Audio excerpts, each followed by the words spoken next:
welcome Brad to the program. Good morning, sir, and also Krista's with us this morning. So good morning. How are you? I'm doing well. How are you guys? We're doing great. Look at that beautiful sunshine out there. Yes, this may be our late Indian summer that we missed there. I don't know. Could be 40 degrees, 50 maybe tomorrow. We'll take every bit of it. Compared to a week ago. Yes, definitely. Absolutely. Definitely. Obviously, as I in and out of schools and sports and that, there's a little bit of bug going around. So I'm guessing that means the hospital is staying busy. We have been fairly busy in the last 3 weeks, not only with regards to our inpatients, but also just covering each other's shifts. So our staff aren't immune to it either. So I think I reminded everybody in December, just be cognizant of that. Be understanding of each other and knowing that, hey, when you're sick, don't go out. Yeah. Don't go there. There's a string of RSV, COVID, influenza A. It's all out there right now, and it's just stirring up. And this weather doesn't help it any. Well, as it tends the up and down coaster, temperatures tend to roller coaster those rates, and we're just getting out of the holidays, and so hopefully by mid-February we'll see a steady decline in all of that stuff. But yeah, it's going on out there. We have been busy at the hospital. Yeah. What else has been happening? Boy, we've been doing a few things, haven't we, Krista? Just a few. Yeah, I just feel a like few. we're like on roller skates some days. Do you feel this way? We're just I do, but our legs are going the opposite directions. Yeah. It's That's me on roller skates anyway. So okay. We haven't fallen yet too much. We have not. We have a lot of stuff in the next 6 to 8 months going on. Yeah. All exciting things.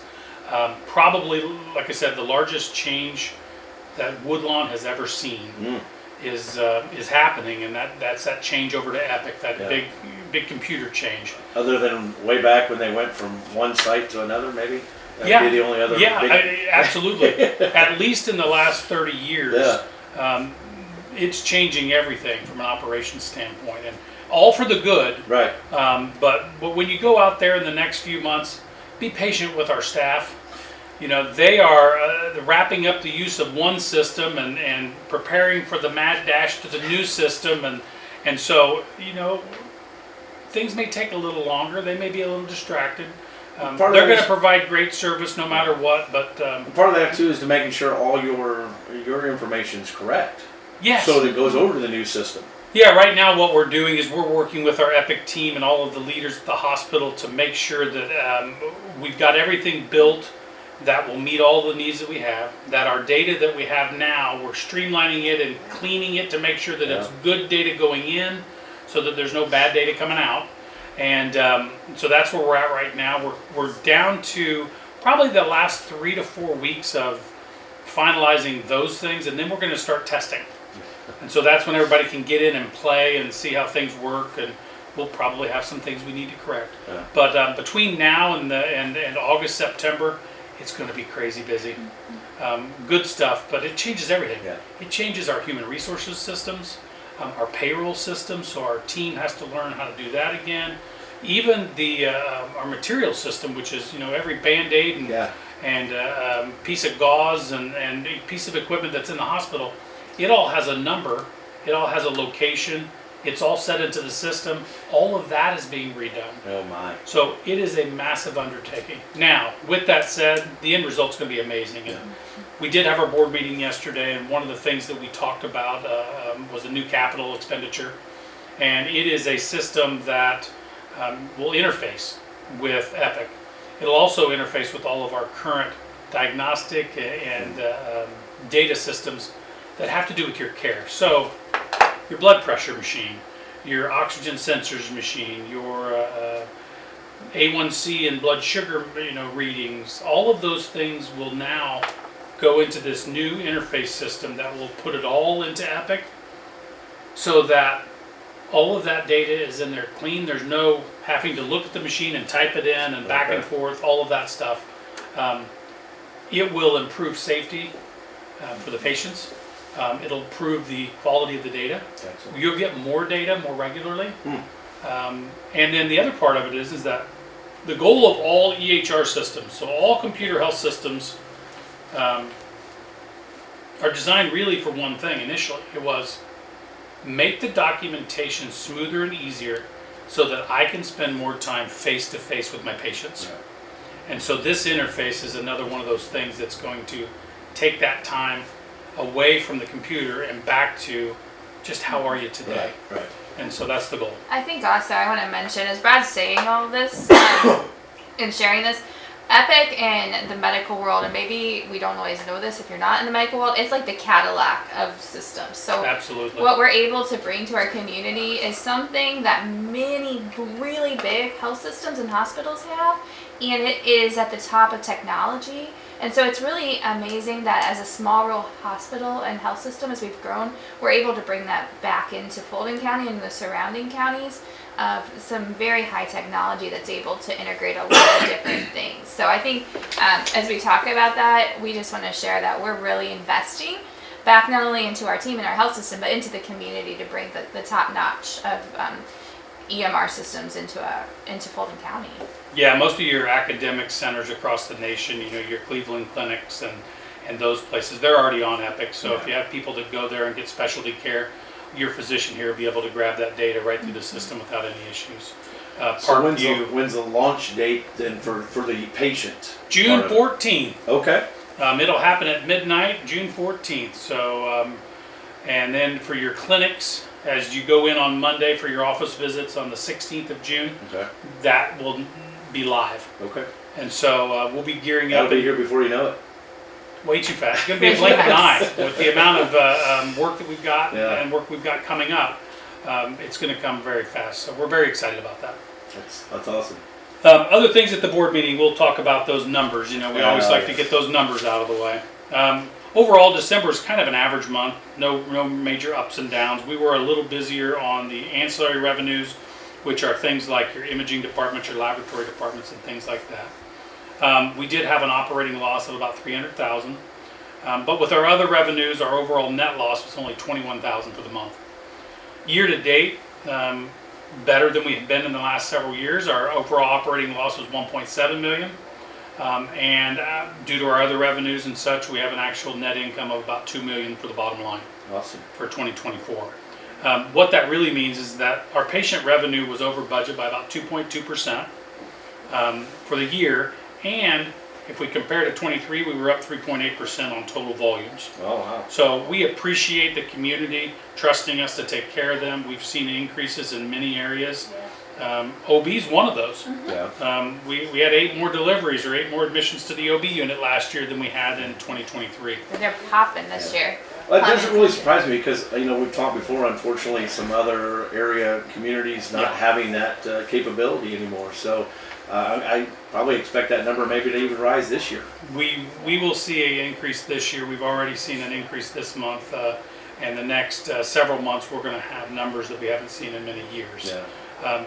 Great that we're here and able to do that. I want to thank the Board of Trustees for that. Mm-hmm. The Board of Trustees are extremely committed to making sure that Woodlawn stays a full service facility. And you can't have a full service facility without those little ones. Yeah. And so we really appreciate them making sure that that's the case. To go with that, we did finish the installation of our new OB security system. It's up and running.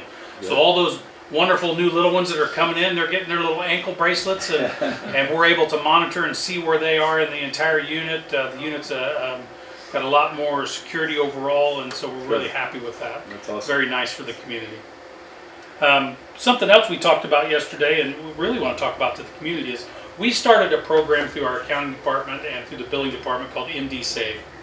So MD Save is a partner of Woodlawn's now. MDSave.com is a website where you can go on as a patient, and let's say you need to get an MRI and you're wanting to do some price checks and find out who's got a good deal. You're self-insured, or you have one of those high deductible health plans. You can get online and look at the regional pricing and see the facilities, and then you can go ahead and pay for that service online and get your receipt and bring that in to get your MRI. Bring that in to get your lab work. We are the most competitive pricing that you will find on there in the region.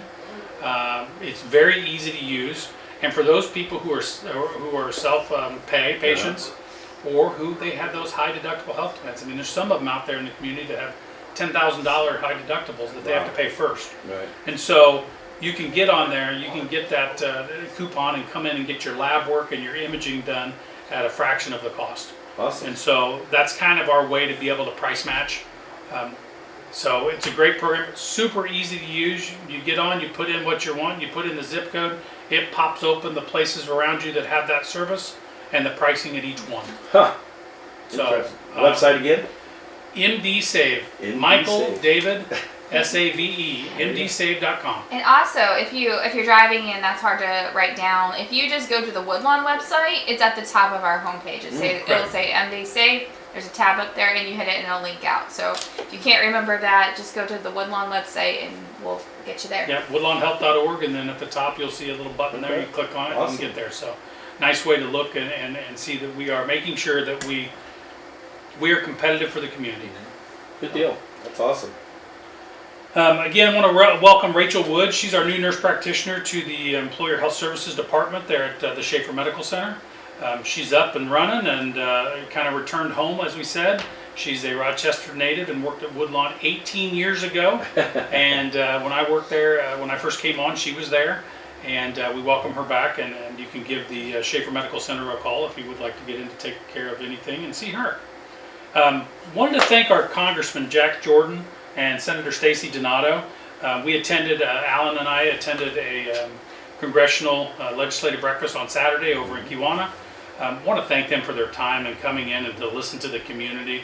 You know, I don't think we appreciate enough the challenge that job is sometimes. You know, people have varying needs and goals and beliefs, and you know, they really did an amazing job hearing those beliefs and hearing those questions from the community and really informing the community as best they could on what they're able to know and get done at this point. I tell everybody right now, we're early in the legislative session. Everything's really just kind of going to those committees and getting discussed. So it'll be probably several months before we know how all of those bills that people are interested in, how they end up. Right. But I want to thank them for coming, and I know that they support rural hospitals in Indiana and our goals of staying independent and staying rural. So I wanted to thank them for coming and taking that time. It was a packed house. That's what I heard. It was a packed house. It was standing room only. Yeah. So happy to be there and happy that they were able to give us that time. Well, it's always good too, the public get out when they do take their time to show up to those events, that the public shows up and you know, gives their opinion, because that way they can take it back and pass it on. Yeah, I mean, as public servants, they don't know what they don't know, and so if people don't give them that new perspective or ask them that question, you know, that's how they formulate kind of their goals for their constituency. And so it's important to voice those, no matter what the topic or the side of it is that you're on. Get that to them. So I want to thank them for that. And a side note, Rudy Yakima will be at the next one put on by the chamber, and that'll be in Akron coming up in February. Yep, so, we'll be there. Yeah. We'll be there. We'll be Absolutely. there. Krista, you wanted to mention an upcoming event that Woodlawn's sponsoring through the chamber. So we have the honor next Friday, February 7th, is Go Red Day. And so for that means helping women understand heart health. The symptoms in heart cardiovascular patients show up way different in the female population compared to the male population, and a lot of it could be missed. So we are sponsoring a coffee bar for that event, and we also have the greatest honor of bringing Dr. Celio out. Many women know her. She's definitely within our professional women community. She sees a lot of women, and she's going to just talk about heart health and how to stay healthy. So we're encouraging you to go to the chamber website, find out more about that event, and then we're Red that day as a way just to support heart health.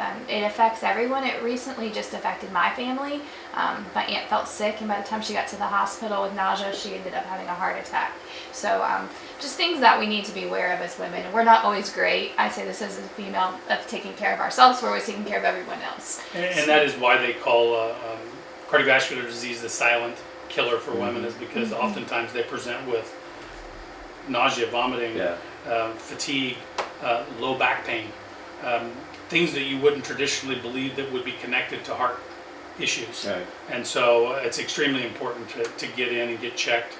on a regular basis. But yeah, we'd love you to come out and see Yeah. Dr. Salio next week and have her talk a little bit more about that. Sounds like a great thing for the And women. where's that located at? It's gonna be the Times Theater, but you need to go Yep. through the chamber. We're partnering with the chamber. You can go through the chamber, and there's a lot more information about that event for the female leaders in our community. So we're excited to be a part of that. There you go. Absolutely. Awesome. Anything else this morning, Brad? No, otherwise it was a nice meeting. We did have one gentleman come from out of town, Dr. Cliff Knight. He came from Marion University in Indianapolis. As we move forward with the residency program yes. that we're planning, we partnered with Marion University and Dr. Cliff Knight to help us get through that accreditation process. So Okay. he came and presented a very nice presentation to the board. And you know, a residency program at a small hospital like ours is kind of unheard of. Mm. There's only one other one in the Midwest, and it's in Wisconsin. Okay. So there's a significant impact to this community that will have if we can get through this entire process and get it up and running. And it'll bring a lot of tax revenue to the community. Every resident brings roughly $1 million worth of sales and to the community overall. Okay. Not just at the hospital level, but what it does for, they're going to need housing here Right. and all of those kinds of things. So we're really honored that we got the grant from the federal government for that planning, and happy to have him here to come and talk about that program. Brad, really Yeah. fast, can you explain? I know you said residency, but can you explain what that is Yeah. to our community? So we are working through a grant that we received to plan and hopefully open a medical residency. And so what that means is that these will be individuals who have already went to undergraduate degrees, medical school, and graduated, and they're technically now doctors, Yeah. but they have to have a minimum of 3 years of residency in their chosen field or chosen area of expertise. And so we are opening a family medicine residency program at Woodlawn. Hopefully 27, 28 will be those first students. Okay. And it's an amazing thing. We will have students here being trained to be rural physicians.